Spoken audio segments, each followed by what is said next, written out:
Bemorimiz 86-yil Sharqsabzdan bemorimizda L4-L5 sohasida foraminal tishura chiqqan, ya'ni sekvestrlanib, bemorning chap oyog'ini qisib qolgan. Hozir bemorni foraminal tishurani olish operatsiyasi qilyapti.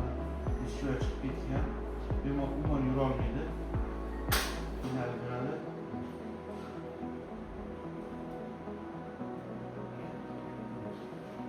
Grija chiqib ketgan. Kanal bo'lsa grija yo'q deb ko'rinadi, lekin foraminda juda katta grija bu. Nerv qisib qolgan, bemor yura olmaydi mana. Hozir shuncha kattada, hali ichkarida yana bor. Bemor umuman yura olmaydi.